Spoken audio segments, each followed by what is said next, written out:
2025년 4월 21일 월요일입니다.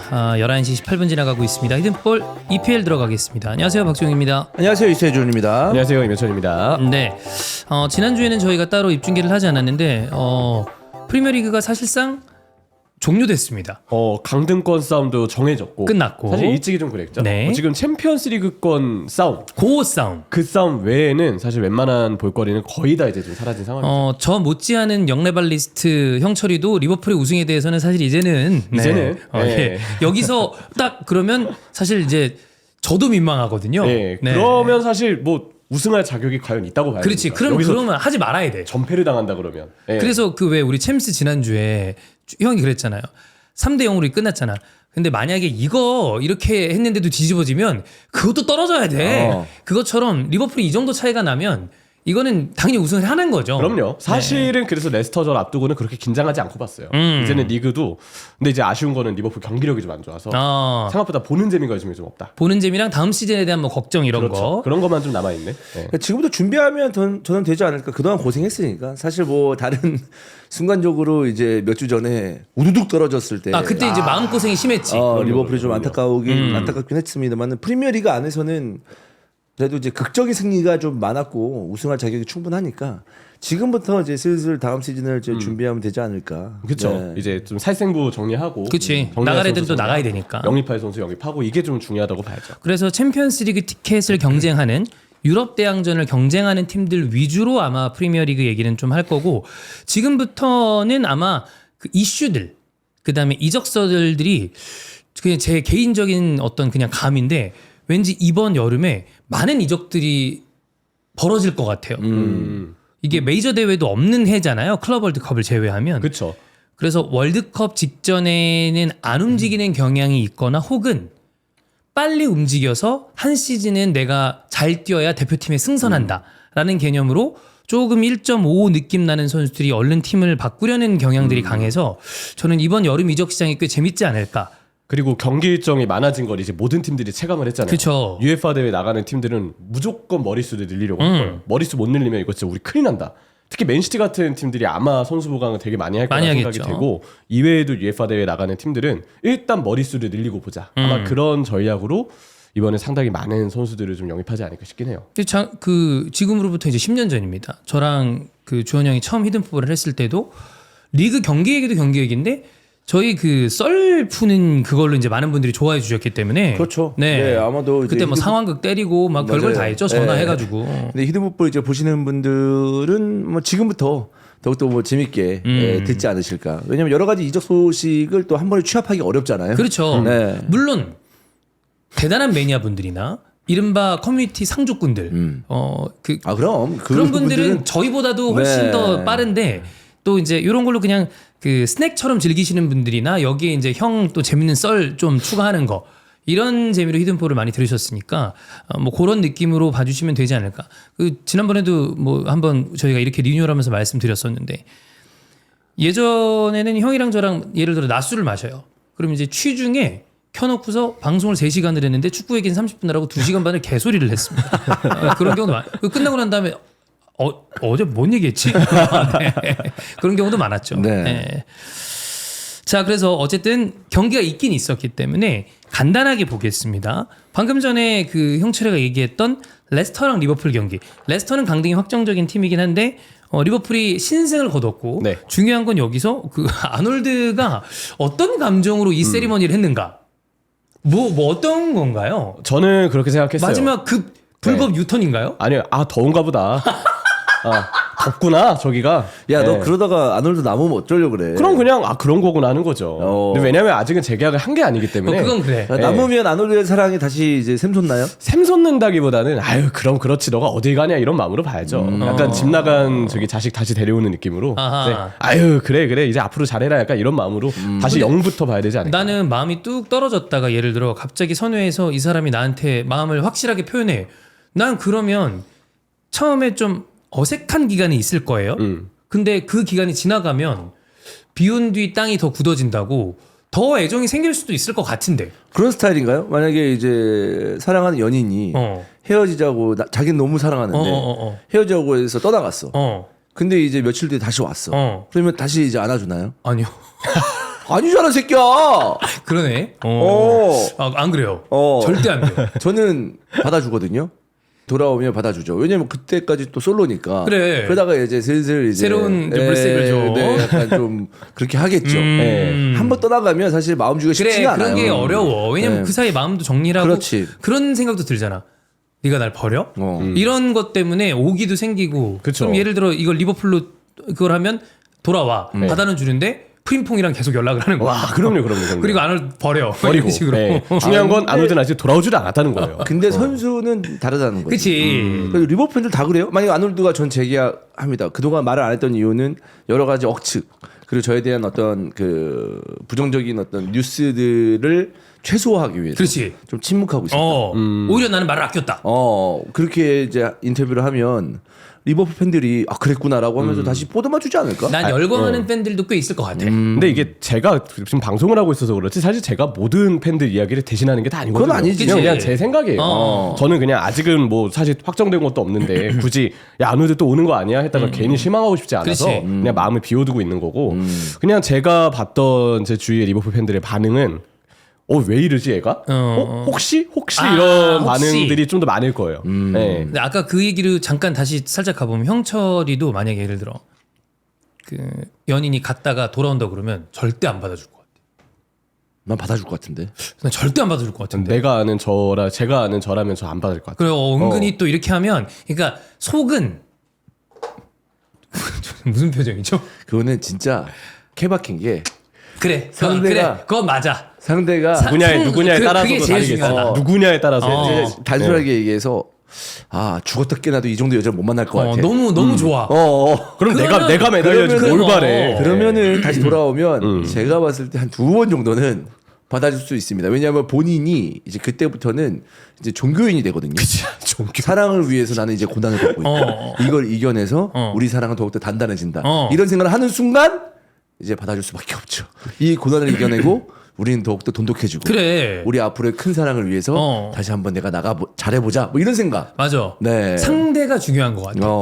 예전에 이렇게 연애를 할 때 저 싸우면 물론 제가 화해 제스처를 먼저 취해요. 저도 싸우는 게 싫으니까. 근데 결국에는 그 자세는 저였어요 보통. 근데 이제 결혼도 하고 그 아내랑의 관계가 다 있잖아요. 그 요즘에 가끔 그 TV 예능이나 형이나 이렇게 했던 얘기가 기억이 나는 게 가끔은 내가 뭔가 행동하는 것 자체가 뭔가 그 언제나 잘못됐었구나라는 생각이 들 때가 있어요. 진짜? 그래서 만약에 지금 이제 결혼하고 난 다음에 아내랑 좀 다툼이 있어. 단 한 번도 고사에 세인 적이 없었습니다. 그게 저절로 되더라고. 저는 제 와이프랑 연애할 때 생각납니다. 저는 연애하고 싸우고 이제 화해할 때마다 그래서 제가 좀 적극적으로 했거든요. 좀 먼저 화해를 하자. 속으로 무슨 생각했냐면 그동안 만났던 여자애들한테 미안하다. 내가 얘한테 했던 거 반 정도만 했어도 나 정말 좋은 남자로 남자였을 텐데. 기억했을 텐데. 그러니까. 이 생각이 들 그런 정도. 그리고 내가 지금 벌 받는구나. 그 생각을 뜨문뜨문한 적이 있습니다. 네. 이게 상대마다 그래서 다르고. 누가 상대인지가 중요해. 여튼 그렇습니다. 어쨌든 아놀드에 대해서는 형철이가 대표하는 건 아니지만 형철이도 설사 그런다 하더라도 지금 기대감을 갖기는 싫다. 약간 그 기대감은 갖기 싫은데 그건 말하고 싶어. 우리가 지금 케바케 상대가 누구냐에 따라서 다르다고 얘기했잖아요. 아놀드는 어떻습니까? 좀 진한 사람입니까? 그래도? 그건 있죠. 그러니까 객관적으로 보면 사실 남는 게 좋죠. 왜냐면 그래. 풀백 자리를 왼쪽도 보강해야 되는데 오른쪽도 보강을 해야 되면 이거 동시에 보강하기 힘들거든요. 이런 객관적인 거 말고 그냥 사실 되게 그래. 애정했잖아. 네. 그러니까 어느 정도 그런 애정이 느낌으로. 너의 애정은 사실 애정도 왜냐면 넣어야. 아놀드 되게 좋아했어. 그래서 그건 더 맞죠. 짜증 나는 거야. 그건 맞죠. 남느냐 안 남느냐 봤을 때 네. 아까 전에 우리가 상대에 따라 다르다고 한 게 뭐냐면 이제 별로 사랑하지 않으면 그냥 뭐 떠나가도 상관없다 이 생각을 하잖아요. 보통 사람을 만날 때. 그럼. 그러니까 아놀드의 사랑의 어떤 그 깊이가 사랑의 깊이는 어느 정도냐 이게. 깊었었지. 너 개인적으로. 나 근데 내가 너무 구질구질한 건지 모르겠는데 아직도 맨유전에 그 설렁설렁 뛴 게 아직도 남아있거든요 사실. 그러니까 그게 그게 아직도 남아있어요. 그게 지금. 애정 있던 선수라 그래도 이게 지금 말이 길어지는데 저 반통수랑 파브레가스는 좀 달라요. 반통수는 전에도 그렇게 좋아하지 않았어요. 왜냐면 좀 고생을 많이 시킨 선수니까. 근데 그때도 얘기해드리지만 세스크는 제가 진짜 좋아했거든요. 57번 유니폼이 있었다니까. 어떻게 저렇게 잘할까? 그리고 구세주 같은 벵거 아들 같기도 하고 비에이라 징징거릴 때 혜성처럼 등장해서 팀을 살려준 게 있었기 때문에 근데 그러다가 바르셀로나 간 것까지도 괜찮았어. 그래 뭐지 원소속팀 돌아가겠다는데 근데 거기서 안 풀린 다음에 잉글랜드로 깔짝깔짝 되는 것서부터 결과적으로는 그때 아스날이 필요하지 않아서 첼시로 간 거였었거든요. 첼시로 간 순간부터 내가 좋아했던 순간 때문에 더 짜증나는 거야. 그러니까 그런 부분이 있으면 약간 되게 꼴배기가 싫어. 그죠. 반통수 실은 거랑 나는 느낌이 다르단 말이에요. 그럼 정이 좀 떨어진 것 같은데. 많이 그 느낌이 이미 많이 정뚝떨이야 좀. 떨어졌어요. 이렇게 맨유전은 특히 제가 그때 직관에만 가서 0대0 보고 난 다음에 그 뒤에 안필드에서 처음 치렀던 더비 매치여서 근데 이번만큼은 꼭 한번 이겨보자. 그게 마음이 제일 컸거든요. 심지어 그 시간이 비슷했어요. 제가 그때 그 직관에만 경기 맞죠? 갔을 때도 저녁 경기여가지고 해가 이렇게 떠 있다가 지는 시간이었는데 이번에도 거의 똑같은 시간이었거든요. 시간도 비슷했고 왜냐면 우리 때는 12월이었고 이번에는 올해 1월인가 경기를 했으니까 야 너무 그때 그 인상이 강하게 남더라고요. 너무 비슷하게 생각이 나서 근데 그 경기를 그렇게 자기의 그치. 실책으로 네. 말아먹어 버리니까 분노가 안 날 수 없죠 사실. 하여튼 요거는 좀 약간 엥? 하는 느낌이었어. 갑자기 상타를. 예. 더워서 그런 거예요. 제가 봤을 때. 네. 예, 더워서 그런 거고 그 뭐 유니폼 저기 코너 플렉에 걸어둔 거는 무슨 크린토피아 모델인지 그냥 이렇게 빨래 걸듯이 이렇게 걸어둔 거라 생각해요. 두고 가겠다는 건가 봐. 예, 예, 그러니까 두고 가겠다. 예. 개인적인. 네, 형철이 개인적인. 네. 네. 개인의 생각이고 네, 제 생각입니다. 아놀드의 생각은 또 우리가 모르니까. 모르죠. 그리고 또 다른 네. 팬들은 아놀드가 남기를 간절히 바라는 팬들도 당연히 있으니까. 더 많으실 거예요. 네. 네, 그건 더 많으실 거예요. 근데 반다이크도 재계약하고 난 다음에 아놀드를 이렇게 해주는 거 보면 뭐 그냥 우리가 뇌피셜로 봤을 때 두 개 중에 하나인 것 같아요. 뭐 그냥 예를 들어 떠나도 팬들한테 더 인사해라. 그 정도 느낌으로 반다이크가 해주지 않았을까. 일단 반다이크는 잘해준 거죠. 그렇죠. 예. 나중에 이제 그거 어떻게 결정을 하는지 봐야죠. 이제. 그렇습니다. 인터뷰를 보면 시즌 내내 말했듯이 난 내 상황에 대해서 지금 말하지 않는다. 디테일도 얘기하지 않을 거고 우승에 다가서고 그냥 이런 일부가 된 게 특별하다고 생각한다라고 하니까 사실 어찌 보면 아놀드는 행동이랑 이런 거를 떠나서 말은 단 한 번도 막 입 털고 뭐 이런 느낌을 보여주진 않았어요. 자기 입으로는 뭔가 얘기 안 했죠. 네. 계속해서 뭔가 좀 분명하게 얘기는 하지 않고 그냥 피했다라고 하는 게 좀 맞는 것 같고요. 네. 뭐 어쨌든 그렇고 지금 승점 3점만 더 따면 리버풀은 우승 확정이에요. 그러니까 뭐 바로 앞에 다가왔다고 봐야죠. 그렇죠. 1승만 더하면 되고 근데 이거 경기가 그거다? 토트넘전. 이번 주말 경기예요. 토트넘전이라 저희가 봤을 땐 이번 주말에 그 저랑 형이랑 일요일에 다른 라이브 일정이 하나 있어요. 그거 끝내고 와갖고 아마 이 경기를 보겠죠? 리버풀의 우승 확정 순간을 보게 되지 않을까. 그럴 수도 있습니다. 가능성은 꽤 한 있죠. 높죠. 네, 토트넘이 지금 리그는 상황이 크게 너무 안 좋으니까. 중요성을 느끼지 않으니까. 네, 네. 그렇습니다. 뭐 그래서 이거는 저는 아놀드는 그냥 이제 다시 급격하게 돌아오진 않지 않을까. 근데 그 발표가 언제 하지? 이거 서로 이제 못할 짓인데. 나는 이거. 시즌 끝나고 할 것 같아. 끝나고. 저도 끝나고 할 것 같아요. 그리고 이미 한 3월, 4월쯤에 스페인 쪽에서 이미 계약이 끝났다는 이야기까지 그런 얘기도 나왔어서 있었어요. 사실 그래서 좀 기대도 더 안 갖고 있는 것도 있어요. 그러니까 나중에 돌아보면 아 그게 맞았구나 하는 네, 경우 있잖아. 그러니까요. 그렇게 되지 않을까. 뭐 그런 좀 생각입니다. 자 그리고 이 손흥민 경기.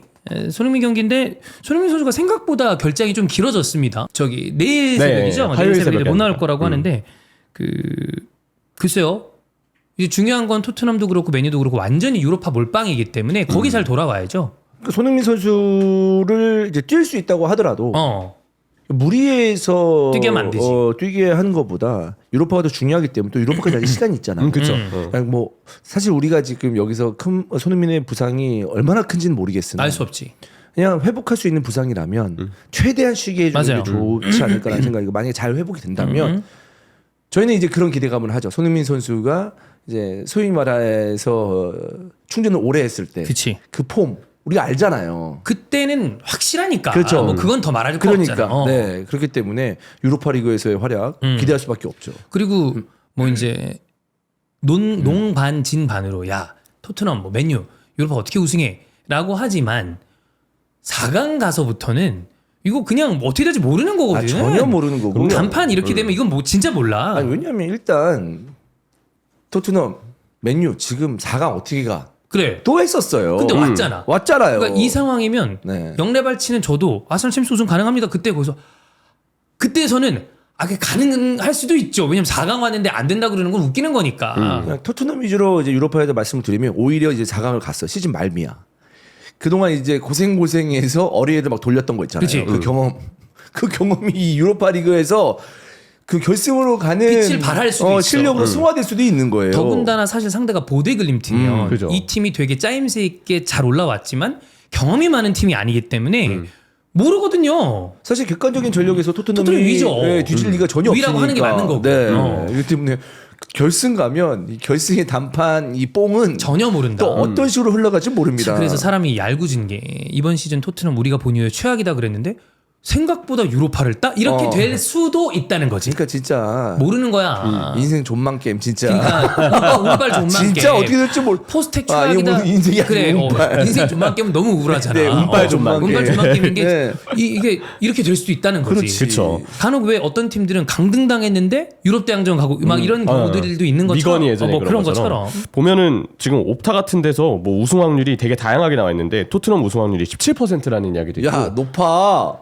35%도 몇몇 매체에선 얘기를 어떤 해요. 매체에서는? 어떤 매체에선 그렇게까지 나왔대요. 그 정도로 지금 우승 가능성은 이제 4강까지 온 이상 분명 눈에 보이긴 한다. 네, 정도로 얘기할 수 아니 있죠. 진짜 우리가 맨유 토트넘 유로파 결승을 보게 될 수도 있어요.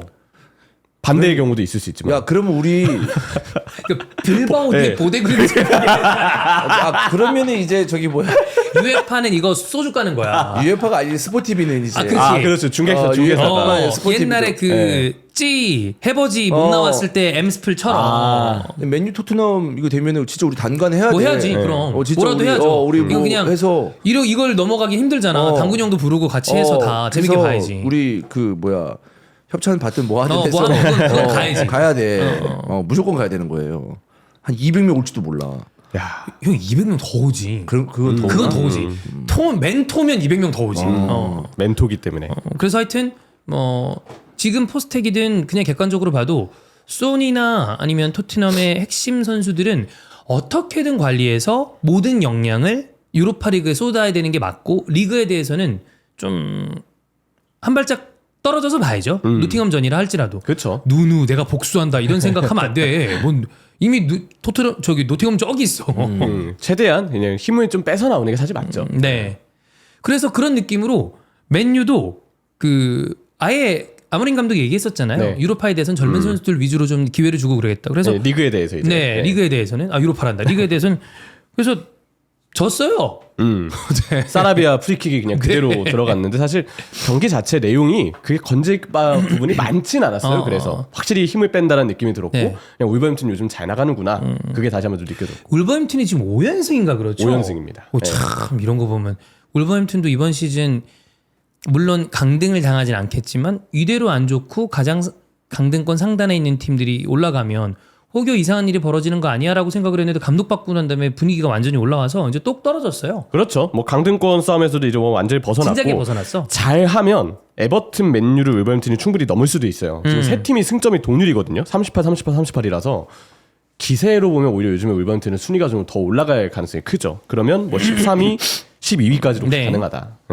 근데 그 생각은 들 것 같아요. 이제 맨유 팬들도 많은 걸 포기하고 유로파만 놓고 본다라고 생각을 하고 계실 텐데 상대는 아틀레틱 클루브, 그러니까 우리가 흔히 얘기하는 빌바오입니다. 근데 빌바오는 되게 강한 팀이에요. 그리고 이번 시즌 유로파 결승전 열리는 곳이 빌바오의 홈 산 마메스입니다. 그럼 이제 빌바오 팬들도 이만큼이 올라와 있을 거고 감독은 그 발베르데 감독이라 참 좋은데 거기 올인한다고 해서 올라갈 수 있는 건 아니잖아. 근데 리그는 이렇게 버렸어. 맨체스터 유나이티드라는 팀이 형이랑 나랑 축구를 한참 보고 이랬을 때는 최강자로 군림하면서 트래블을 하고 물론 트래블을 라이브로 보진 못했지만 박지성이 거기서 활약하면서 그걸 봤었던 팀인데 한 10여 년 만에 리그를 버리고 강등은 안 당하니까 유로파에 올인하자. 이걸 보는 팬들 마음은 굉장히 오묘하고 기분이 안 좋을 것 같습니다. 저는 좀 반대예요. 아 그래요? 왜냐하면 이렇게 높은 데까지 간 게 되게 오랜만이잖아요. 아 유로파에서. 그러니까 물론 무리뉴 때 우승하긴 우승하긴 했지. 1617이기 그것도 이제- 좀 됐어 사실. 그쵸. 순위가 항상 어설프게 있고 그렇지. 지금 이맘때 때는 아무것도 없는 아 그래. 그런 상황들을 이제 몇 시즌 겪었잖아요. 근데 뭐 리그컵이나 FA컵은 좀 다른 얘기지만 다른 유럽 얘기지. 대항전은 그렇지. 그래서 유로파 큰 대회의 결승을 눈앞에 두고 있는 맨유 그래도 이거 난 다행이라 생각한다. 아. 그거라도 못 올라갔으면 그 와중에 진짜 다행이다. 차라리 그런 걸 경험하면 팀에 대한 기대감이 이제 내년 시즌에 더욱더 올라가는 거고 또 아모림의 힘도 생기는 거고 그렇기 때문에 좀 긍정적으로 더 보지 않을까라는 그런 생각. 팬들도 있겠다. 왜냐하면 지금 종인이가 얘기하는 약간 우울한 마음 그런 거는 좀 몇 시즌 전에 좀 경험을 이제 왜냐면 이렇게 된 지 오래됐잖아. 좀 됐어. 우승권에 그렇지. 지금 도전 못한 지 오래됐잖아. 오래됐죠. 중간중간 아까 얘기한 정말 FA컵 유로파리그도 있었지만 전체적인 분위기가 완전 다운된 맨유였는데 그런 건 이미 경험을 많이 했다. 그러니까 거기는 조금 이제 인이 배겼고. 인이 배겼고 그래도 이번에 유로파라도 뭐 어떻게 해보자. 또 사실 유로파에서 너무 이제 기적과 같은 어떤 승부가 나왔으니까 그 미쳤지 그건 그러니까. 진짜 그 말도 안 되지. 대단한 경기였죠. 진짜. 축구적인 어떤 매력을 봤을 때는 이제 맨유 팬들이 한껏 뽕에 취할 수 있는 그런 경기였기 때문에 그 부분에 있어서는 이제 팀을 응원하지 않을까. 지금은 오케이 딴 얘기 하지 마. 아 그래. 신뢰, 짜증이 응원. 일단 빼고.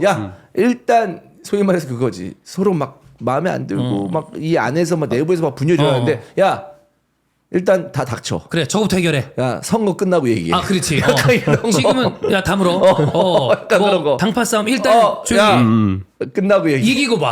그 다음에 얘기해. 그 다음에 야 장관 줄게 기다려. 너 알았어. 너 한 번만 한마디만 더 해봐. 이제 없어. 약간 이런 거. 그다음 오케이 당 대표 원내 대표 기다려. 맨유 순위 뭐 맨유 울버햄튼 뭐 진 거 기다려. 괜찮아. 아무도 말하지 마. 괜찮아. 그거 대세 지장 없어. 약간 그런 느낌. 그렇지. 다 기다려. 맨유 팬들 서로 야 얘기하지 마. 우리끼리 야 맨유 야 유로파만 바라봐. 기다려. 이런 거. 그지 않을까. 뭐 그럴 수 있겠다. 네.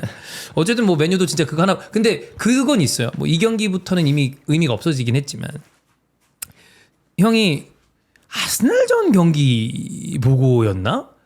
아모링이 안 좋은 건 맞는데 후방이나 이런 거 조금씩 만들어는 가는 것 그치. 같다고. 네. 근데 최근에 그 메뉴 팬들도 이거 시간 좀 주면 약간 나아질 것 같은데?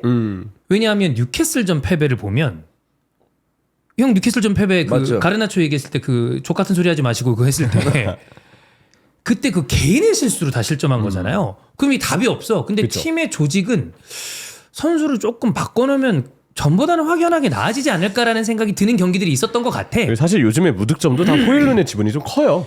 이번 이런 경기도 네. 호일은 보면 너무 답답하니까. 너무 답답하니까. 그나마 가르나초 기회라도 만들어주지. 그렇지. 호일루는 뭐 아무것도 안 되니까. 골 넣는 것도 사실 이거는 감독이 어느 정도 환경을 만들어줄 수는 있지만 진짜 거기서 넣고 못 넣고의 차이는 그거 선수가 결정하는 거잖아요. 근데 그 부분에서 맨유는 사실 아주 너무나도 지대한 약점을 좀 갖고 있는 거니까.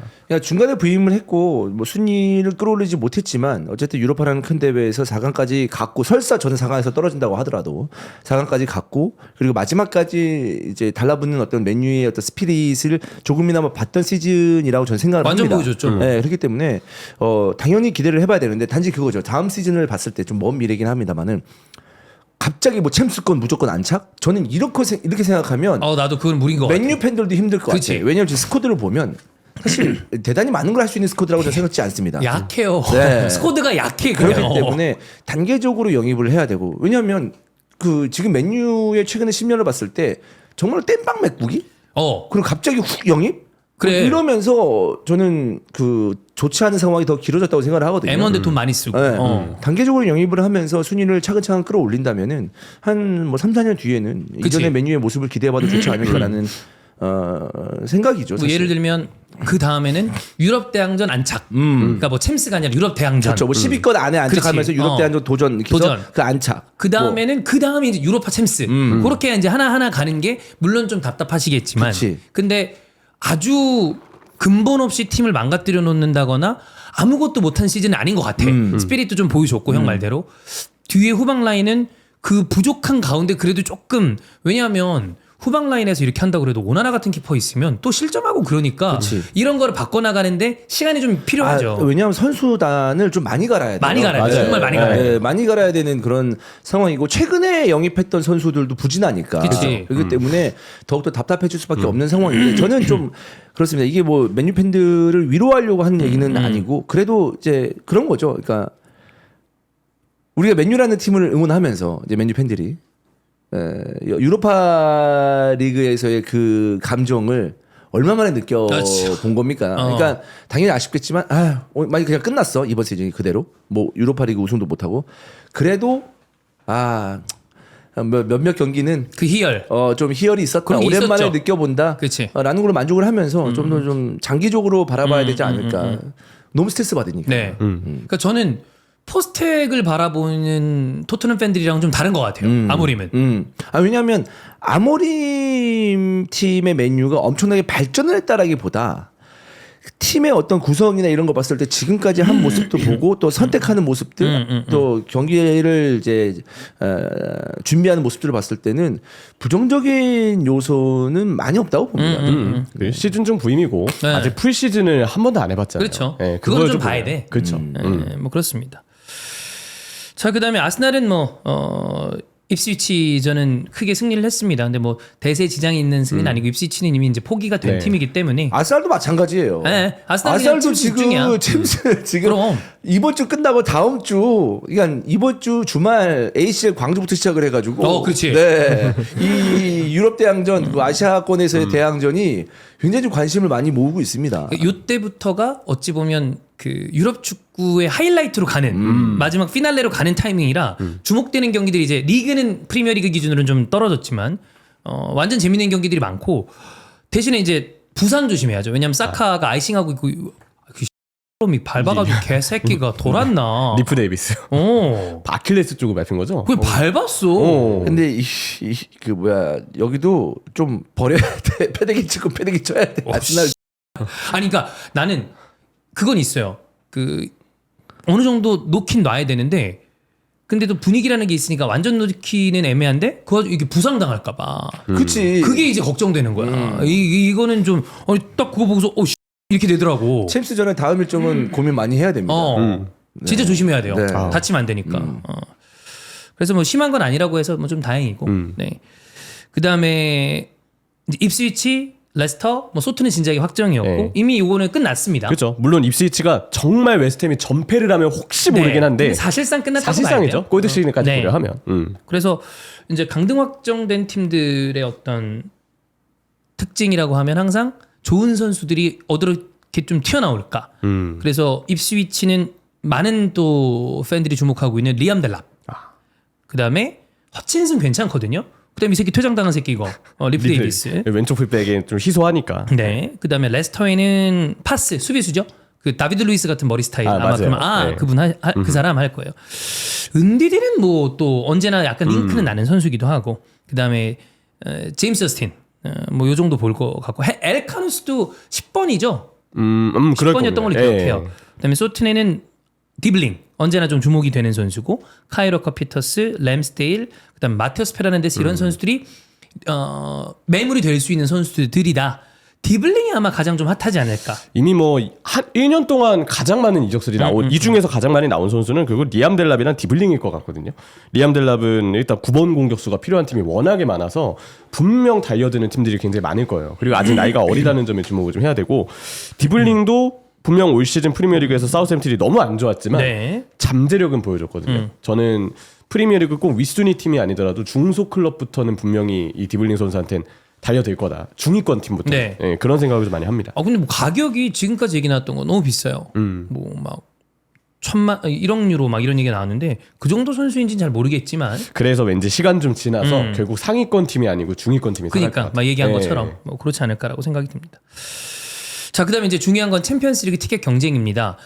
프리미어리그는 이번 시즌 5위까지 프리미어리그 티켓, 그러니까 챔피언스리그 티켓이 주어지기 때문에 굉장히 치열한데 현실적으로 1, 2위까지는 끝났다고 좀 저는 개인적으로 보여지고 3위부터는 7위까지가 왔다 갔다 할 수 있는 팀이거든요. 그 팀들을 봤을 때 빌라랑 뉴캐슬 경기를 했고 그다음에 첼시 경기가 있었고 그다음에 뭐 그 정도라고 보면 될 것 같아요. 지금 형 그 테이블로 봤을 때 주원 형은 어떻게 좀 예상이 되나요? 저는 뉴캐슬하고 맨시티가 좀 유리하다고 봤는데 두 팀은 근데 아스톤 빌라가 챔스 같이 병행하면서도 이 기세가 너무 이제 세서 뭐 이번에 한번 미끄러지긴 했지만 그래도 그래서 이 어쨌든 이 파리 생제르맹 경기가 굉장히 중요했잖아요. 엄청 중요했죠. 그 이제 아래 위로 좀 타격이 있지 않을까라고 생각했는데 그때 더 잘 나가요. 그러니까 보통 또 네. 한번 불이 붙었을 때. 그러니까 그래서 진짜 예상 못 하겠어요. 솔직히 지금 사실 아스톤 빌라가 지금 리그에서는 기세가 거의 지금 요 몇 주간의 기세를 봤을 때는 우승권 기세이기 대단히 때문에 좋았었지. 제일 좋죠. 엄청났었죠. 그래서 나는 잘 지금 솔직히 모르겠습니다. 아스톤 빌라가 그 파리하고 8강 1차전에서 패배한 거 말고 공식전 11경기 10승 1패예요. 와 씨. 그 1패가 파리 1차전 패배였어요. 근데 그것도 이제 2차전에서 어쨌든 경기 자체는 이겼잖아요. 그치. 그러니까 빌라가 저는 모든 팀 통틀어서 지금 기세가 제일 좋다고 봐도 무방하거든요. 프리미어리그에서는 그 정도로 아스톤 빌라는 지금 정말 무시해서는 안 될 팀이고 순위가 7이어서 그렇지 이미 지금 노팅엄하고 첼시하고 승점이 똑같아요. 한 번만 불러드릴게요, 여러분. 3위가 뉴캐슬입니다. 경기 수는 다 똑같아요. 33경기로 다 똑같고. 노팅엄만 빼고요. 예. 노팅엄이 하나 적구나. 네. 3위 뉴캐슬 59점, 4위 맨시티 58점, 5위 첼시 57점, 6위 노팅엄이 한 경기 덜하고 57점, 7위 빌라가 역시 33경기입니다. 57점이니까 여기는 정말 어떻게 될지 모른다라고 얘기하는 게 맞긴 해요. 아스톤 빌라가 이런 기세를 보여주는데도 불구하고 어쨌든 챔스권에 안착을 못했거든요. 아직 못했어요. 그러니까 얼마나 이게 치열한 그렇지. 건지 알 수 있는 부분이. 그러니까 저는 뭐 노팅엄이나 첼시의 기세를 봤을 때 아스톤 빌라도 당연히 5위 안에 들어갈 수 있다고 생각을 하고 가장 유리하다고 저는 봅니다. 뉴캐슬도 이번 라운드에 이겼기 때문에. 근데 이 막판에 이제 한두 경기가 또 어떻게 될지 모르니까 전혀 할 수 없죠. 네, 그래서 저는 맨시티, 뉴캐슬, 뭐 노팅엄, 첼시, 아스톤 빌라 모르겠어요. 그러니까 제일 분위기 좋은 쪽으로 얘기하자면 줄을 세우면 아스톤 빌라, 뭐 뉴캐슬, 맨시티 이 정도 되겠죠? 그렇죠. 이건 근데 누구나 쉽게 얘기할 수 그치. 있는 부분이잖아요. 사실 이 정도는. 네. 근데 뭐 이따 얘기하겠지만 뭐 첼시가 이기긴 했어요. 근데 팀 경기나 첼시를 캐리했던 콜 파머의 부진 이런 거 생각하면 미끄러질 수도 있어. 그러니까. 진짜 네. 알 수가 없어. 네. 이 정도로 챔피언스리그 티켓 경쟁이 막 첨예하게 벌어졌던 거는 최근에는 좀 덜했던 것 같은데. 요즘엔 좀 반대일 때가 많았잖아요. 그치. 우승 경쟁이 막 예. 치열하다거나. 그리고 챔스권은 네가 가라 느낌으로 그치. 막 막 서로 서로 버리고. 그래가지고 승점 드랍하고 그랬는데 버리고 지금 싶은 마음은 없었겠지만. 그치.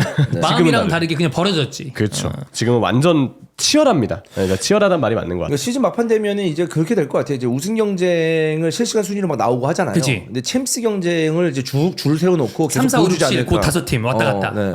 이거 일정 바꿔야 되는 거 아닌가? 우리도 경기 볼 때 그거 위주로 봐야 될 것 같아.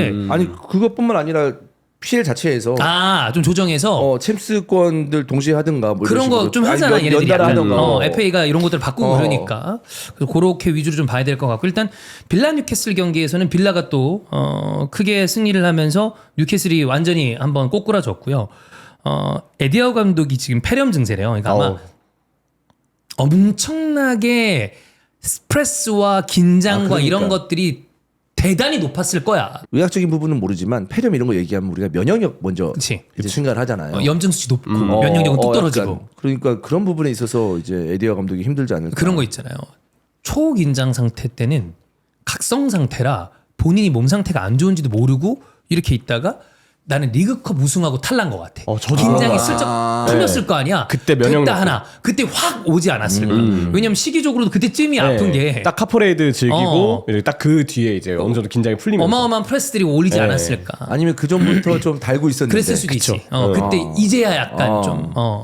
그래서 어쨌든 사실 뉴캐슬은 약점이 없는 팀은 아니에요. 수비 라인들도 좀 무겁고. 근데 그걸 빌라가 공략을 잘하면서 빌라가 크게 이제 승리를 했습니다. 이 빌라는 팀이 비싸고 좋은 선수들도 많고 돈도 많이 쓰고 이제 빌라는 되게 상대하기가 버거워요. 심지어 파리하고 2차전 때 워킨스가 안 나왔어요. 네. 선발이 아니었어요. 근데 이번 경기 끝나고 워킨스가 그 얘기를 했는데 나 파리전에 제외된 거 솔직히 피가 거꾸로 쏟겠다. 그래서 이번에 내가 내 가치를 보여주고 싶었다라고 해서 워킨스의 활약이 1골 1도움인가 그렇거든요. 빌라가 그때그때 선수들을 선택해서 쓸 만큼의 스쿼드가 됐고 그렇지. 에메리의 전술적인 능력은 뭐 말해 무엇합니까? 프리미어리그 와서는 너무나도 잘해주고 있어요. 그렇죠. 그래서 뉴캐슬은 뭐 파비앙시아나 댄번이나 뭐 이런 선수들이 아무래도 능력은 있는데 속도 면에서는 조금 뒤지는 감이 있고 보트만 같은 선수들은 지금 뭐 또 장기로 항상 빠져 있는 선수고 그러니까 잔부상이 많고. 예, 그러다 보니까 좀 고전을 하면서 빌라가 승리를 했다.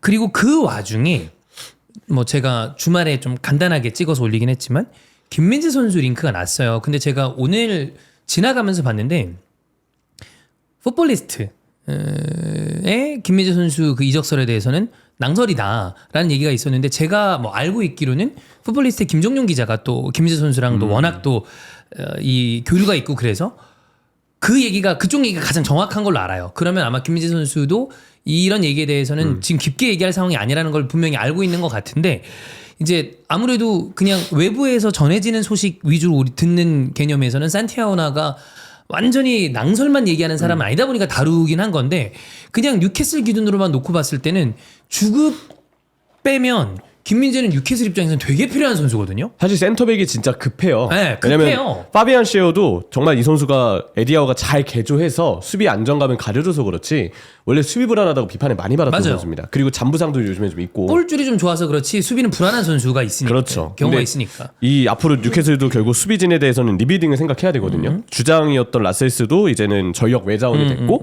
보트만 잠부상에 뭐 덴번 셰어 다 나이대가 꽤 있다 보니까 좀 더 빠르면서도 전성기를 그래도 구가할 수 있는 나이대 선수가 좀 필요하긴 해요. 그린 득점감이 필요하다는 거죠.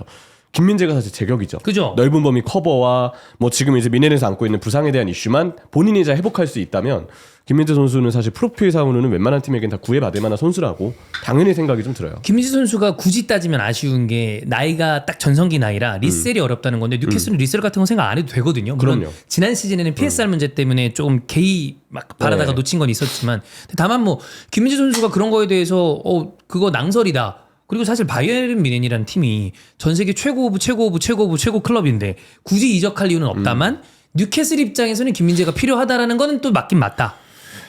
만약에 뭐 이적을 할 가능성이 높다고 봤을 때는 저는 뉴캐슬뿐만 아니라 김민재 선수를 원할 팀은 많다고 많아. 봅니다. 너무 많죠. 네. 첼시도. 그렇죠. 그러니까 28이란 나이가 뭐 언제부터가 28이 굉장히 좀 늙은 나이가 되는지 모르겠습니다. 늙은 나이 아니에요. 아니요, 전혀 아니에요. 수비는 앞으로 한 6년 더 뛰어. 네, 부상 없다고 봤을 때는 한 5년은 전성기로 뛸 수 있는 나이라고 생각하기 때문에 어떤 팀에 딱 갔는데 5년 전성기로 뛴다? 그러면 그럼 꽉 채워서 쓰는 영입하죠. 거지. 그럼 영입을 하죠. 그쵸. 사실. 네. 근데 이제 당연히 이적료가 이제 발생을 하고 그다음에 이제 그 지금 막 부상을 달고 뛴다 뭐 이런 얘기가 있으니까 부담은 될 수 있겠지만 만약에 건강하다고 봤을 때는 아무 문제 없지. 저는 김민재 정도를 원하는 팀은 많을 것 같습니다. 최상위권에서 모습을 보여줬던 선수기도 하고 근데 그 주급이 이제 세잖아요. 네. 김민재 선수 연봉이 셉니다. 네. 왜냐하면 지금 뉴캐슬 최고 연봉자보다도 훨씬 높아요.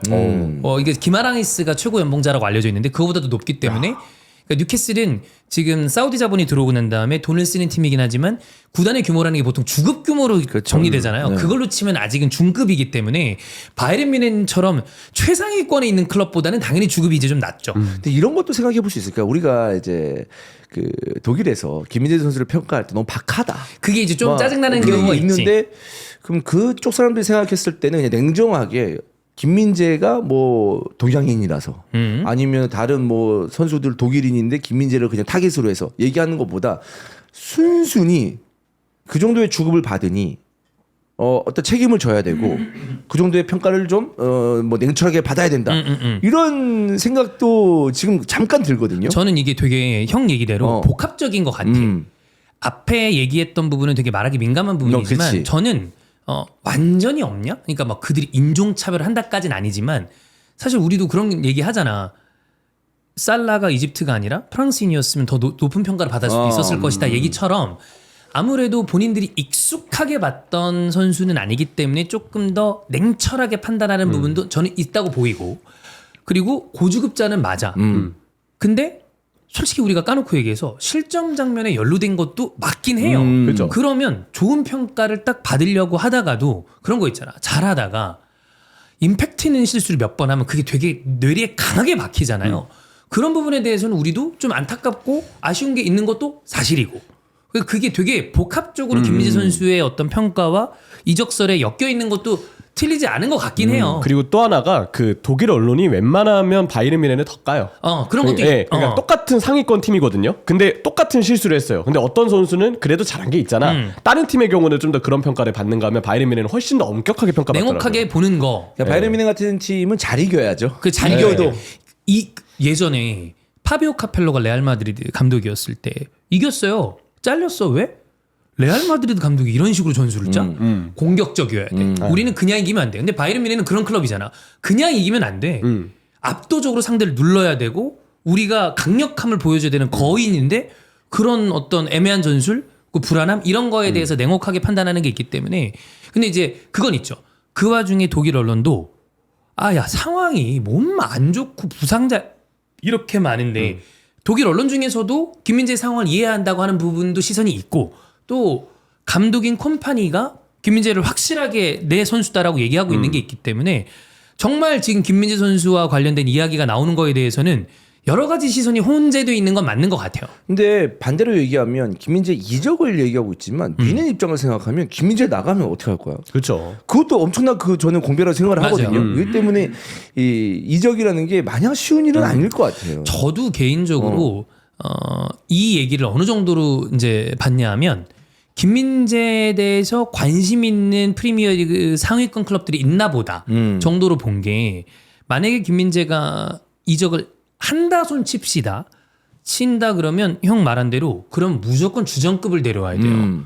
근데 지금 시장에서 주전급을 또 데려오는 건 쉬운 일은 아니야. 그래서 얘기되는 게 딘 하위선 정도 되는 선수 아니에요. 그쵸. 근데 이 선수도 한 시즌 보여준 선수예요. 어린 선수고. 그래서 이 선수가 왔을 때 어느 정도 활약을 보여줄지에 대해서는 저는 물음표가 있는 선수라고 생각해요. 본머스에서 한 시즌 그러니까 디나위선보다 김민재가 월등히 뛰어난 선수다 이런 얘기를 하는 게 아니라 우리가 보여준 걸 보고 판단을 하는데 김민재는 나폴리에서 이미 한 시즌을 봤잖아. 빅리그에서. 그래서 검증을 하고 온 선수고 하위선은 유럽 대항전까지 뛴 선수가 아니에요. 그랬기 때문에 검증된 자원을 또 데려오는 건 형 말대로 어려운 일이야. 바이에른 뮌헨 입장에서도. 김민재보다 나은 수비수를 이제 찾는다 쉽지 않습니다. 어쨌든 세리아뿐만 아니라 뮌헨에서 이제 만약 내년이 되면 새 시즌째예요. 그리고 이번 시즌에는 큰 대회도 없어. 그 비시즌에. 그러면은 완전히 휴식을 하고 몸을 다시 새롭게 만드는 김민재의 내년 시즌 모습. 그리고 뮌헨은 완전히 적응한 새 시즌째니까 김민재. 야 이거는 저는 바이에른 뮌헨 입장으로서는 기대할 것 같거든요. 당연히 그게 맞다고 보고 콤파니도 이제 기대할 거고 그리고 폰지 부상 그러니까 누구 부상 우파 부상 조합이 제대로 짜여진 적이 없는 시즌인데 그런 것 때문에 우리 입장에서는 너무 박하게 평가하는 거 아니냐라고 하고 그 거기에 플러스로 솔직히 우리가 까놓고 얘기합시다. 김민재니까 더 안타깝게 보는 것도 있어요. 우리나라 선수잖아. 그렇지. 물론 당연히 여기에 그렇지. 잉글랜드 독일의 선수면 이거보다는 우리도 냉철하게 판단하겠지. 근데 독일 언론도 독일 선수가 아니니까 냉철하게 판단하는 것처럼 우리도 한국 선수니까 조금 더 좀 더 기회 줬으면 되는데 라고 얘기하는 것도 솔직하게 얘기하면 그것도 사실이고 그래서 저는 김민재는 이적을 한다고 만약에 한다 해 그러면 박수 치겠지만 저는 바이에른 뮌헨에서 한 시즌은 더 충분히 더 좋은 활약을 할 수 있는 선수라고 봐요. 그러니까 이적을 했을 때 뭐 좀 관심이 많이 가는 리그인 PL로 뭐 뉴캐슬 가면 우리가 더욱더 많이 뭐 보고 더욱더 집중해서 보겠지만 까놓고 얘기해서 첼시 가면 존나 좋을 것 같긴 해요. 첼시 뉴캐슬 가면 첼시 뉴캐슬 존나 쩔 것 같긴 그치. 해. 왜냐하면 물론 예전에 삼성 느낌은 아니지. 어, 첼시 우리나라 팬들 진짜 많잖아. 그렇지 많지. 또 지현이 형도 생각나고. 근데 첼시의 그 옛날에 어떤 그 걸레 수비 거기에 김민재가 핵으로 있다.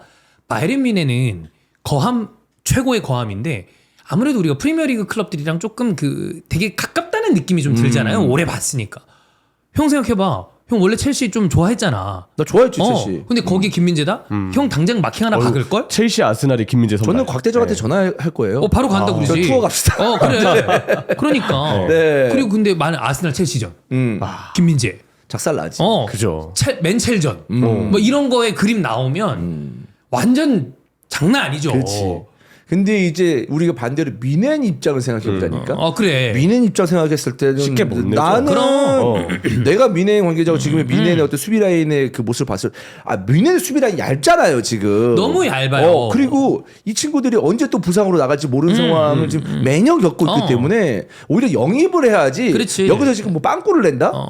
이건 아닌 거야 지금 네. 뮌헨 입장에서는. 그래서 뭐 막 사람들이 약간 그런 부정적인 시선 이런 거 알겠어. 오케이. 근데 지금 일단 여기에다 플러스지 빼고 바꾸고의 그건 경우는 아닌 나는 것 아니라고 같아. 봐. 뮌헨 나도 입장이 그래요. 쉽지가 않은 것 그러니까 같아.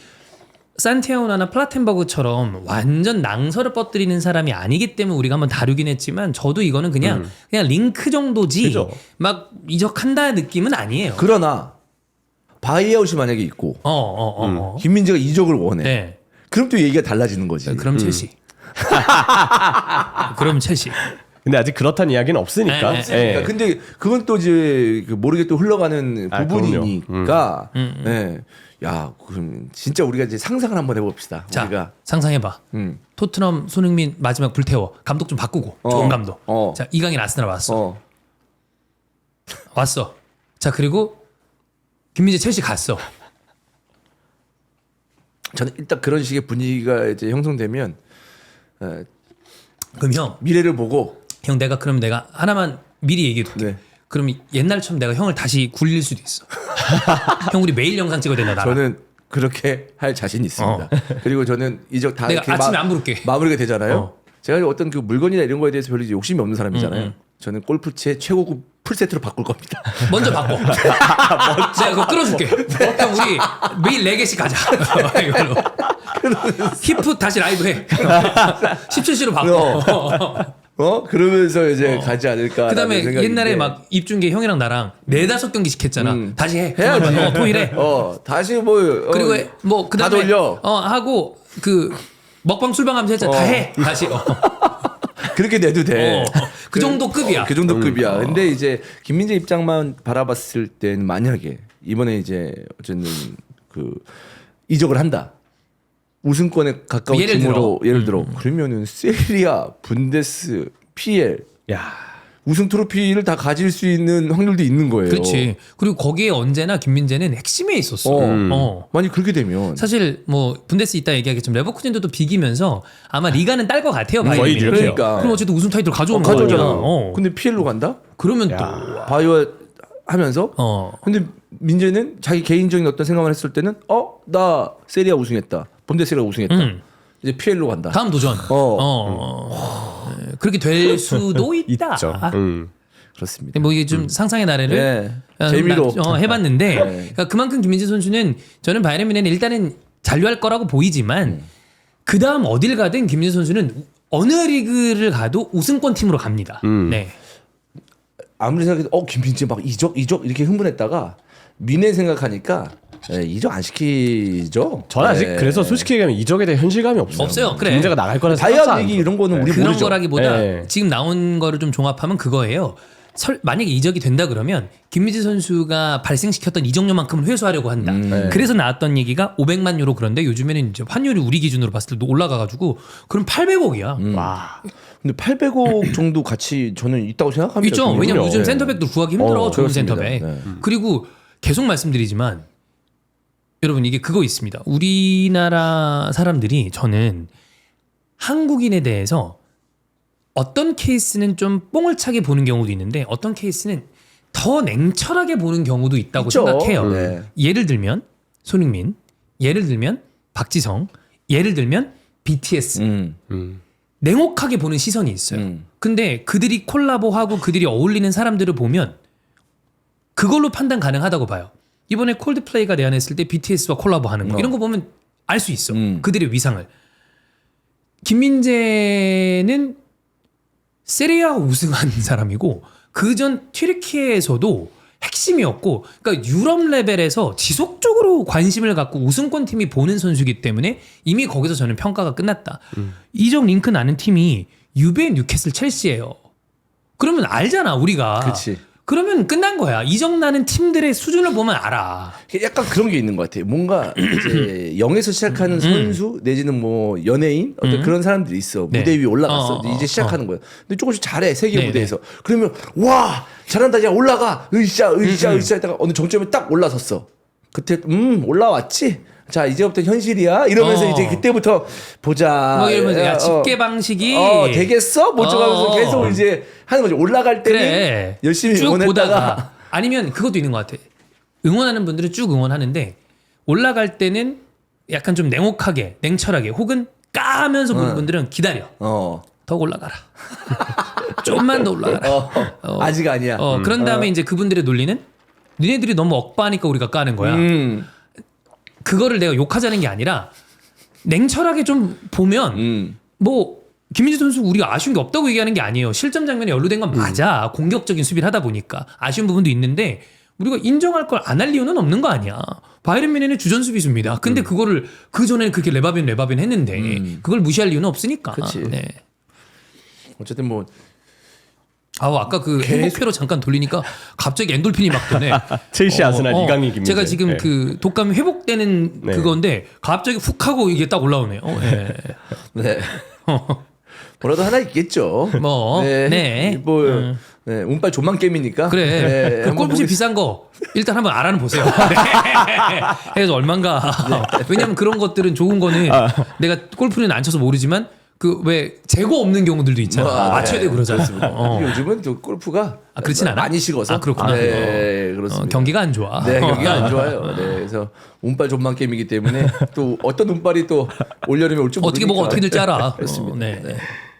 여튼 그렇게 얘기를 드렸고 첼시 얘기가 우리 나왔으니까 얘기를 좀 해보면 진짜 큰일 날 뻔하다 이기긴 이겼습니다. 그래서 엔조 마레스카에 대한 평가도 조금 애매하고 그 첼시가 컨퍼런스에서 4강에 올라갔어요. 근데 레기아 바르샤한테 졌어요. 홈에서 졌어요. 홈에서 졌어요. 네. 이게 소리 소문 없이 묻혔죠 사실. 그래서 네. 지금 첼시가 약간 맨유 토트넘이 너무 막 무너지고 그다음에 아스날 챔스 또 올라가고 리버풀은 리그 우승하고 맨시티가 부진하고 그러면서 그런 이슈에 묻혀서 그렇지 잔잔하게 되게 안 좋아요. 정말 안 좋죠. 되게 안 좋아요. 게다가 저희 그때 한번 중원 비교했던 게 아마 지난주 영재형님 나오셨을 때 프리미어리그 중원 뉴캐슬이랑 빗대서 맞아요. 비교하고 했던 게 있었던 걸로 생각하는데 그때 카이세도랑 엔소랑 뭐 이런 중앙 미드필더진이면 사실 웬만한 팀 때려 잡는 중원이에요. 카이세도 엔조 물론 라비아는 부상이니까 빠진다 네. 치고 둘 조합이면 제가 3호까지 봤을 해서 때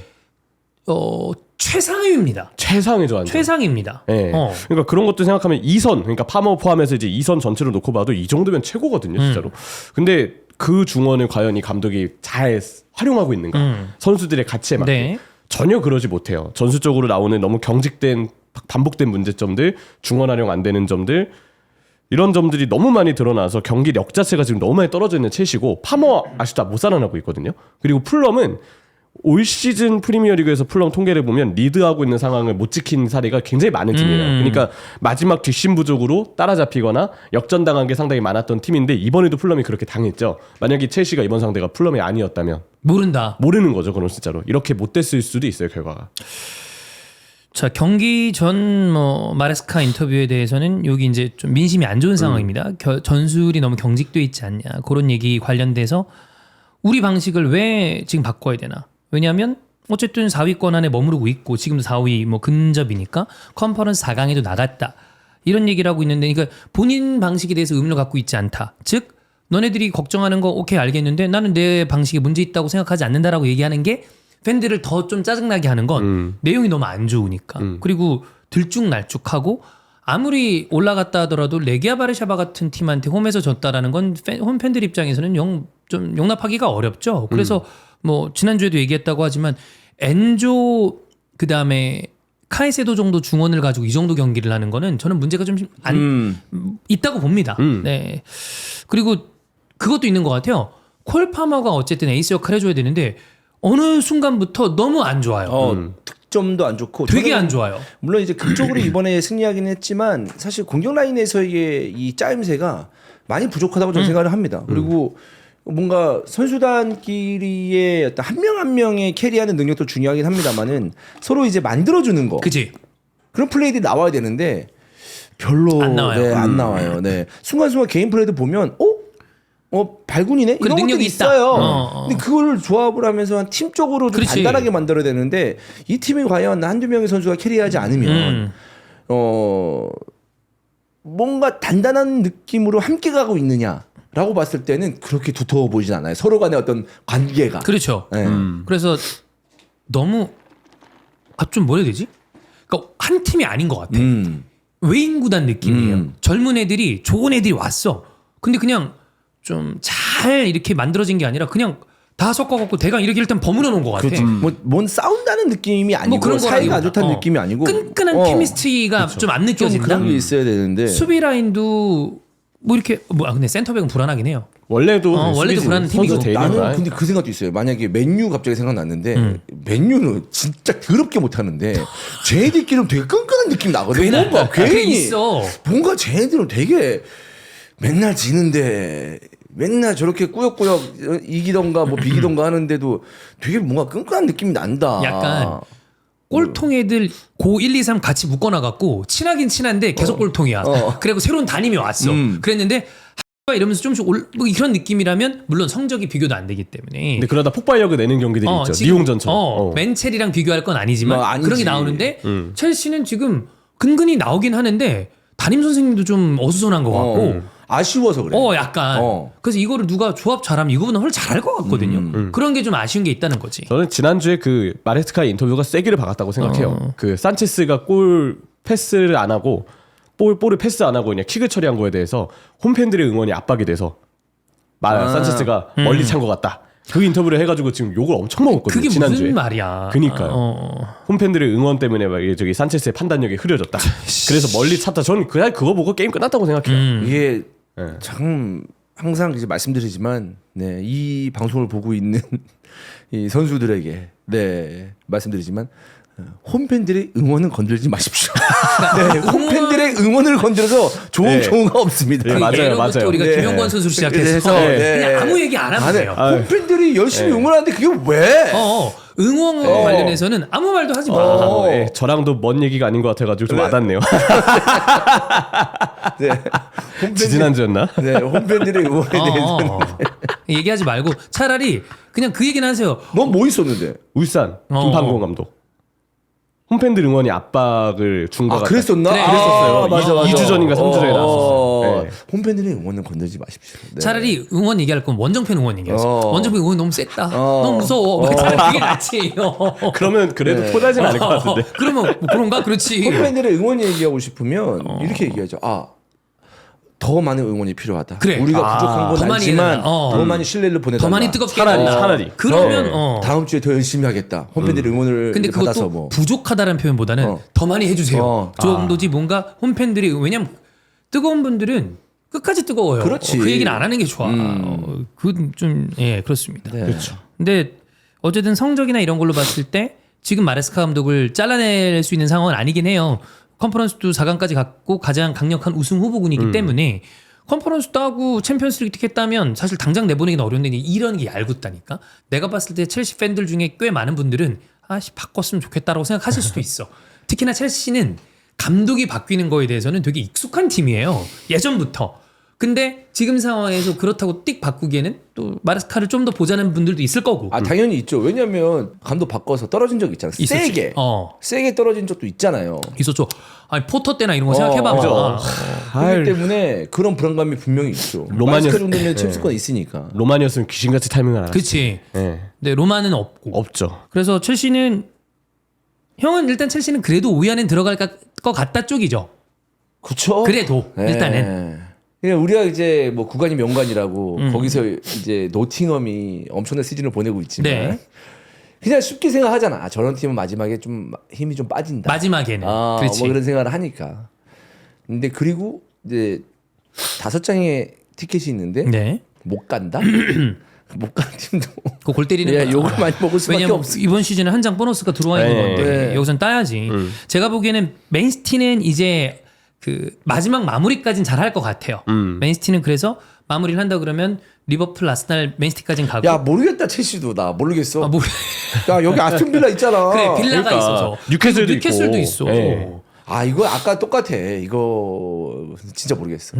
조심해야 됩니다, 첼시. 진짜 몰라요. 근데 5장인데 챔스 못 간다? 이러면 모르는 거야. 근데 누가 유리하다 불리하다는 지금 얘기할 수 있지. 지금의 분위기가 그러니까. 지금의 분위기는 아스톤 빌라야. 그 안에 들어가는 거는 첼시가 내려오고 그렇지만 우리가 얘기한 것처럼 첼시 하나하나의 선수들의 능력은 있다니까. 맞아요. 만약 팔머가 마지막에 몇 경기 안 남았는데 두세 경기 연속골 넣어봐. 그러면 또 올라가는 거죠. 네트가 계속 이런 식으로 해줘.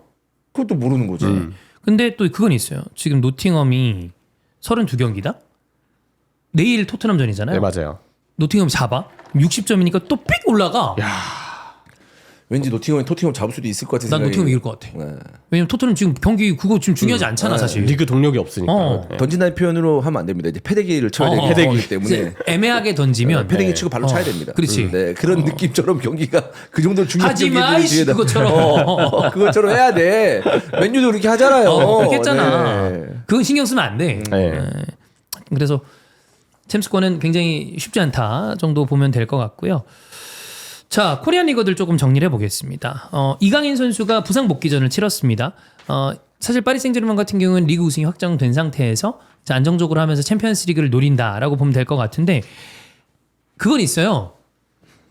이 경기의 중요성을 떠나서 나오면 패스 하나만큼은 우리가 이강인 선수를 한국 선수가 아니라고 생각하더라도 볼줄이 확실히 좋아요. 보여주기는 최고의 장점이죠. 번뜩임이 있으니까. 잘해요. 네. 그래서 뭐 선발 출전에서 꽤 좋았어요. 그래서 리강에서도 50경기 출전 달성을 하고 근데 이제 코너킥에서 이제 두에랑 좀 재밌는 게 있었죠. 그렇죠. 코너킥 상황에서 이제 두에 선수하고 두에가 코너킥을 원래 차려고 했는데 이강인 선수가 그냥 못 본 채 하고 결국 이강인 선수가 코너킥을 처리해서 두에가 포기를 했던 해프닝이 있었는데 근데 이강인 선수가 킥을 잘 차긴 했어요. 네? 이 경기 전체적으로 보면 스탯을 봤을 때 이날 이제 이강인 선수가 맡았던 역할 자체는 조금 더 후방 플레이메이킹에 가까운 삼선. 예, 3선의 역할이었다고 봐야 되는데 왜냐면 이날 파리 생제르맹이 아무래도 로테이션을 돌리다 보니까 스쿼드가 굉장히 어린 선수들이 많이 맞아요. 나왔어요. 그래서 그 어린 선수들을 중심으로 이강인이 볼은 확실하게 배급을 할 것, 그리고 경기를 잘 조율할 것 이런 부분들이 이제 이강인 선수의 역할이었는데 71번 패스에서 69번을 성공시켰대요. 딱 2번 빼고는 다 성공시켰고 키패스도 여러 차례 기록하고 공격적으로 전개를 많이 해주면서 키패스는 3개 그리고 세트피스 킥 6번 코너킥 전담 7번 크로스 시도에서 뭐 2번 성공 이런 것들까지 공격적으로 이강인 선수가 후방 플레이메이킹에 집중을 했는데도 꽤 많은 부분 배급과 연결에 치중을 했다는 것을 알 수가 있죠. 자, 뭐 어쨌든 사실 이 경기의 의미는 그렇게 크지 않기 때문에 우리가 얘기해야 될 거는 그겁니다. 뉴스를 아마 보셨겠지만 파리 생제르맹이 이강인 선수와 계약 연장을 하고 싶어 한다. 근데 저는 지금까지 이적설 나왔던 것보다 여기에 힘이 실린다고 보는 게 구단만 생각했을 때 이강인을 팔 이유가 없어. 왜냐하면 이 정도로 전천후로 다 스쿼드 자원으로 써주는데 왜 팔아? 이강인을 응원하는 입장에서 그게 너무 안타까운 거야. 예. 주전으로 충분히 좋은 팀 가서 뛰면 좋겠는데 구단 입장에서는 이만한 선수가 어디 있어? 반대로 리버풀, 뭐 예를 들면 형이 좋아하는 팀 아스날에서 요 정도 되는 외국인 선수가 어디 가서도 뛸 수 있는 자원이에요. 안 팔고 싶거든요. 이번에 후방에서 하는 거 해봐. 봐봐. 그러니까. 중미도 좋아, 네. 오른쪽 윙포도 좋아, 왼쪽에도 어느 정도 뛰어, 다 메짜라 돼, 제로톱도 돼. 근데 또 그렇다고 되게 고주급 선수야? 그것도 아니야. 그럼 연장해서 잡아야 된다라는 게 당연히 중론이거든요. 그렇죠. 그리고 구단에서 안 파는 게 일반적인 거지. 근데 그러면 팔게 만들려면 이적료가 되게 크게 발생해야 되는데 그런 부분에 대해서는 이적을 원하는 팀 입장에서는 부담되는 거지 또. 왜냐면 이적을 그 팀 새로운 팀 입장에서도 정말 많은 돈을 주고 이 선수를 영입하려고 하면은 이 선수의 출전을 했을 때 어떤 기록들이 좀 꾸준해야 되는데 파리가 또 꾸준히 기회를 주고 있는 상황은 또 그건 또 아니잖아요. 아니니까. 그러니까 사실 사려는 팀 입장에서는 더 망설여지는 요소가 늘면 늘었지 적진 않죠. 사실. 그죠. 네. 파리 생제르맹 경기 그때 왜 빌라랑 같이 그 하이네켄이랑 봤을 때도 보면 이강인 선수가 못한다는 게 아니에요. 그 자리에 있는 주전 선수들이 너무 잘해요. 두에나 막 이게 장난 아니니까. 아마 이번에 두에가 코너킥 차려고 했던 것도 나 흐름 좋으니까 한 번만 찰게. 아마 두에가 그런 거겠죠. 예. 예. 그리고 중원으로 내려가도 비티냐 주앙 네베스는 지금 유럽 최상위권 미드필더들이야. 너무 잘해 다. 그러니까 지금 주전이 이제 감독이 그거죠. 그러니까 그냥 주전 선수들이 확고한 거지. 그리고 그런 선수들을 계속 뛰게 해야 되고 특히나 두에 같은 선수나 다른 선수들이 젊고 어리잖아요. 그럼 그런 선수들은 계속 경험치를 먹이면서 그렇지. 내년 시즌을 준비해야 돼요. 그렇지. 감독 입장에서. 네. 어쨌든 리그 우승은 했잖아요. 그럼요. 네. 안 그래도 엔리케 감독은 로테이션을 돌리면서 전체적으로 팀을 끌어올리는 스타일인데 그때 부상도 있었고 그리고 어리고 이런 애들이 잘하는데 어느 감독이 잘하는 선수를 빼. 그렇지. 흐름 끊기게. 그냥 두는 거지. 애들을 끌어올려야 되니까. 네. 다 내년도 봐야 되니까. 그렇죠. 그리고 저는 개인적으로 우리 이강인 선수를 응원하는 팬들의 어떤 정서랑 별개로 저는 엔리케가 이강인을 좋아한다고 봐요. 튀는 행동하나요? 아닙니다. 그렇지. 그럼 어디 가서 너무 딱 요것만 뾰족해가 여기만 쓸 수 있냐? 아니에요. 그래서 저는 약간 그 느낌이 들어요.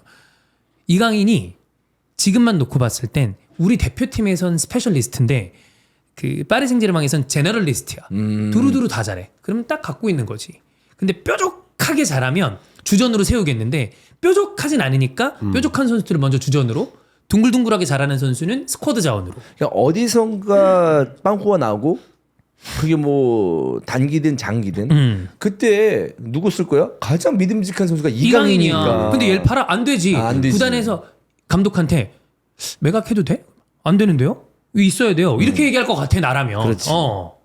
그러니까 누구도 이 선수를 제일 중요하다고 생각 안 하지만 어떠한 순간이 되면 제일 중요한 선수거든 그렇지. 사실. 네. 왜냐하면 빵꾸 난 거 메꿀 수 있는 선수니까 그렇죠. 어디든지.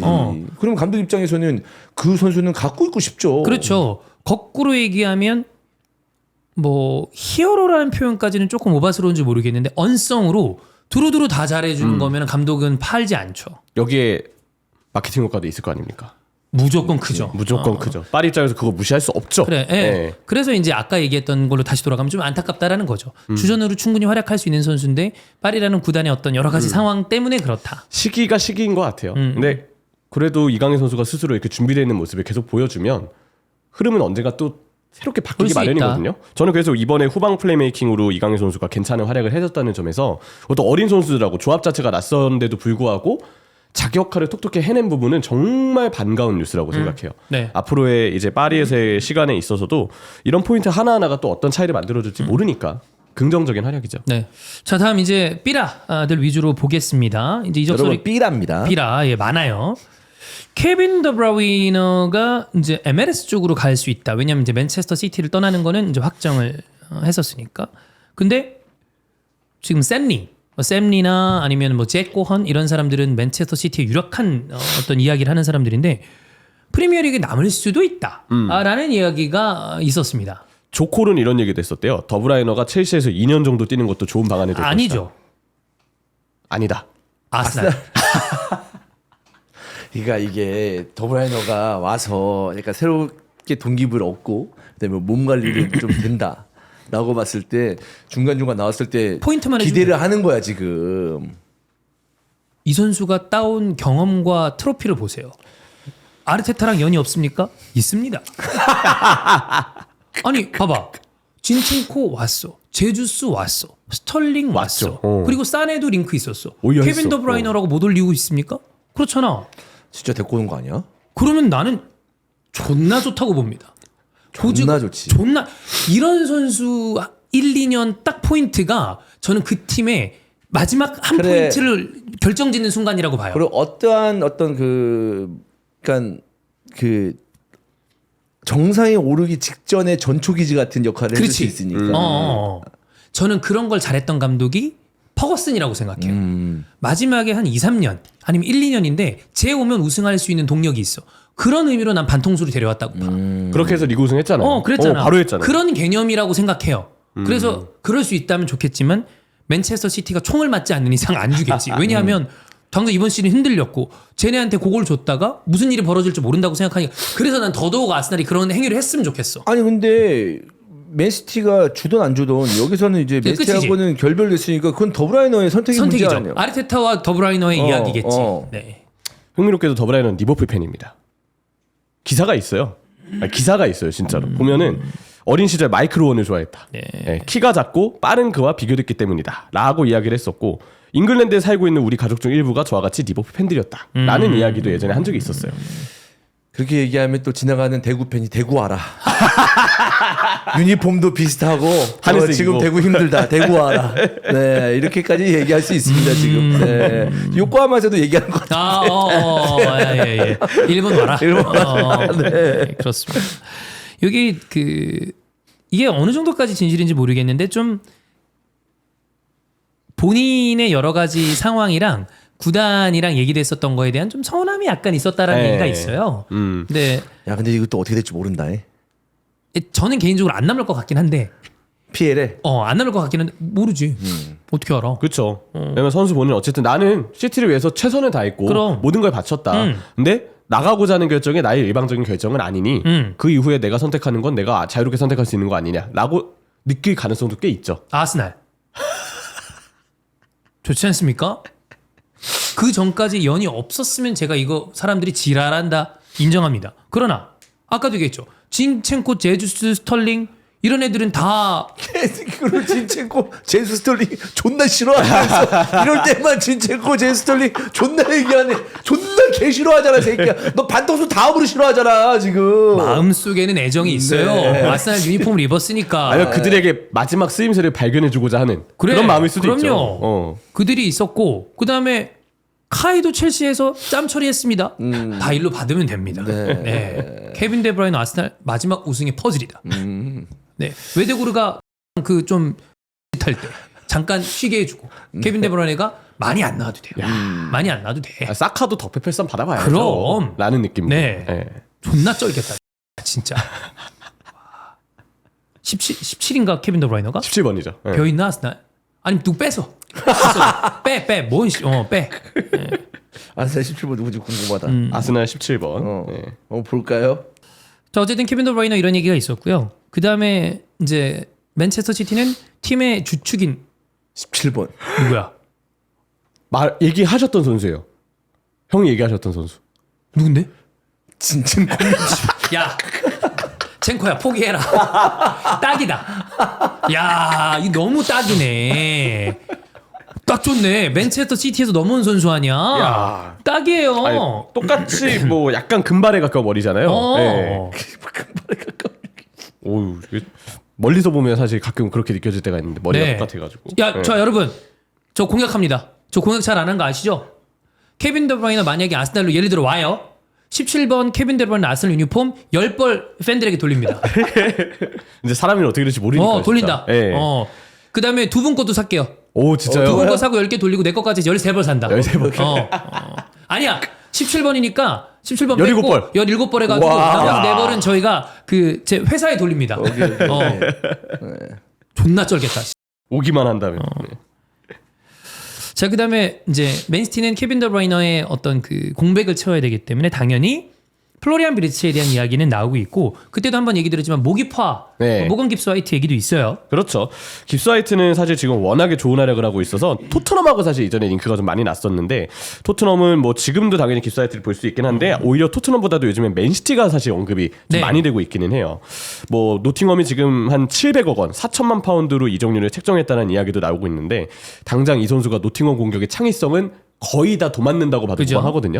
드리블, 전진 패스, 순간적인 공간 침투, 마무리, 뭐 공격에 있어서의 모든 어떤 스위치는 다 깁스 화이트가 갖고 있다고 봐도 무방할 정도의 활약인데 사실 맨체스터 시티가 지금 더브라이너 대체자를 찾는 입장에서는 최상의 매물 중 한 명이라고 생각해요.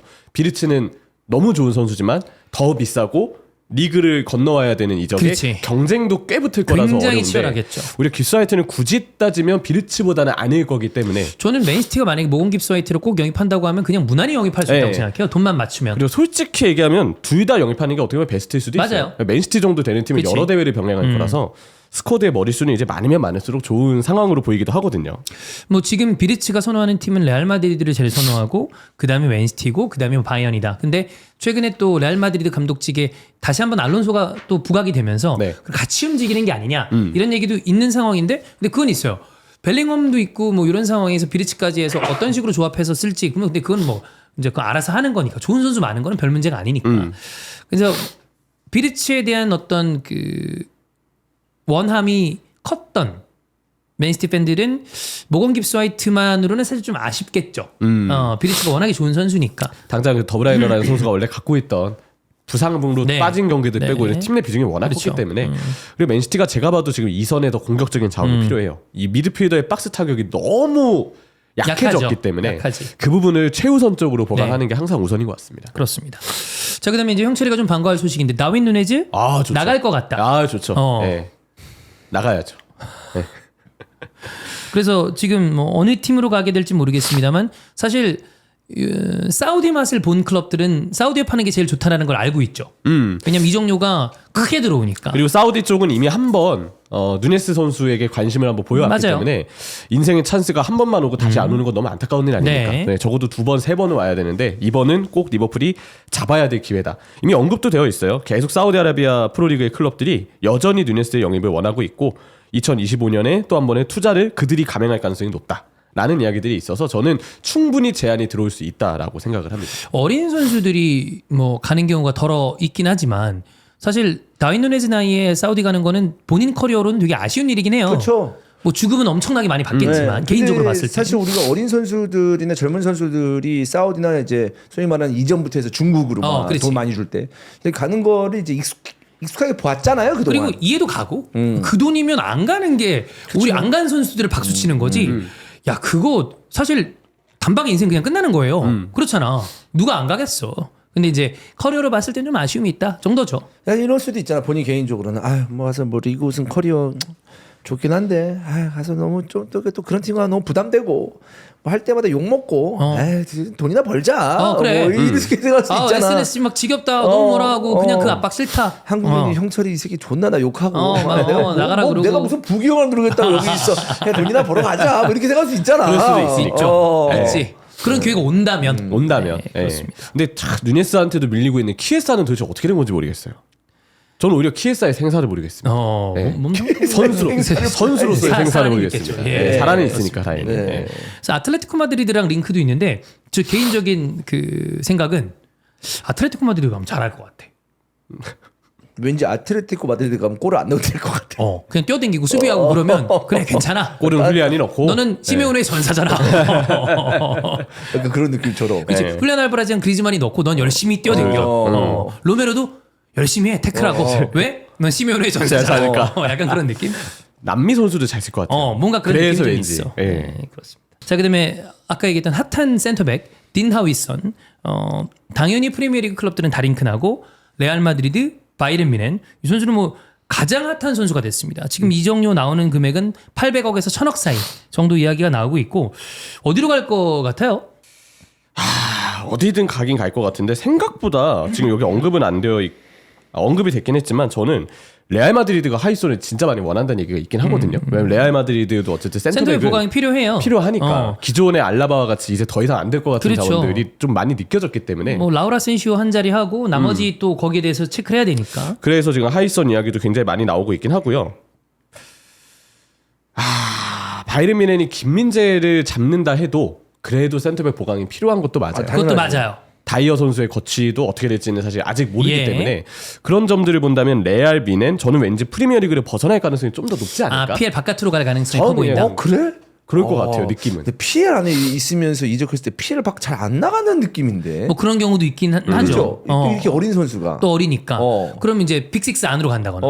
근데 리버풀이 센터백이 이 정도 돈을 쓰진 않겠죠 아마? 다른 포지션이 급해서 하이선은 지금 이렇게 이적 시장일 때 리버풀 하이선 얘기 나오잖아요. 7월 시작하면 쑥 들어갈 겁니다. 이적 시장 들어가면 이제 바로 언제 그랬냐는 듯이 유망주 새로 이제 뉴스에서 콜업되는 선수를 주목해라. 라는 얘기가 나올 가능성이 사실 크죠. 성향만 놓고 보면 맨시티도 딱 어울리는 스타일의 선수긴 한데. 근데 맨시티는 이미 좀 많이 영입을 미리미리 좀 그렇지. 했잖아요. 많이 또 사실 센터백이 후사노프나 헤이스 같은 선수도 있고 아스날은 뭐 이런 선수 있으면 좋은데 사실 살리바 마갈량이스가 워낙에 좀 탄탄하게 있고 화이트에 여러 뭐 칼라피오리도 있고 그러니까 여기도 자리가 좀 없고 그럼 이제 첼시 정도죠. 첼시는 있어야지. 첼시는 센터백이 있어야 있어야 되니까. 되고. 맨유도 있어야 되고. 맨유는 이제 팔아서 돈을 만들어야 되는 돈이 상황이라 조금 문제예요. 네. 여기도 센터백이 최우선은 아닌 것 같아. 네. 맨유 돈 얘기하는 게 좀 어색하다. 어색하죠. 진짜. 어색하지. 어. 안토니가 마지막 사치였나 봐. 마지막 사치. 그때 약간 사실 좀 정신을 놓거든. 어. 내가 마지막으로 내가 진짜 힘들지만 그래도 그렇지. 이거 남았으니까 한번 내가 가오가 있지 씨발 한번 지른다라고 했을 때 써. 진짜 쓸데없는 거 사거든. 그렇지. 쓸데없는 거나 정말 그리고 난 다음에 보면서 잘안 씨발 돼. 내가 저걸 샀지. 저걸 왜 샀지? 아유 그런 저거 사지 경우가 말았어야 있어. 돼. 그리고 반값으로 그래서 이제 명품 내놓고. 매장에 팔고 그런 중고 경우들이 명품 있죠. 매장에. 네. 네. 자, 그다음에 또 이제 방금 형이 이제 맨유 얘기했으니까 그 돈머스의 굉장히 핫한 뭐 디나위선도 그렇고 매물 중에 하나가 세메뇨입니다. 맨유 링크가 있죠. 그렇죠. 일단 나이도 2000년생입니다. 굉장히 또 좋은 지금 나이대고 최전방 측면 다 가능하고 피지컬이 괜찮아요. 속도 빠르고 신체 능력 좋고 그래서 원래부터 갖고 있던 이 드리블 돌파 능력이 상당히 또 장기인데 올 시즌 2자릿수 득점을 해냈거든요. 그래서 지금 측면 공격 자원으로 충분히 세메뉴 선수를 맨유가 수요하는 상황이다. 다만 본머스가 원하는 금액은 7천만 파운드래요. 7천만. 이건 제가 봤을 때 이 가격으로 그대로 뭔가 만약에 정말 판다면 바로 뭔가 금액이 책정되진 않을 것 같고 이거보다는 조정이 될 거다. 조정은 될 거다. 예, 그런 생각이 좀 들긴 하죠. 호일룬을 1,000억에 사왔잖아요. 너무 잘못 샀어. 호일룬을 1,000억에 샀으니까 나는 호일룬, 지르크지, 도르구 다 너무 잘못 샀어. 이거 너무 비싸게 샀어.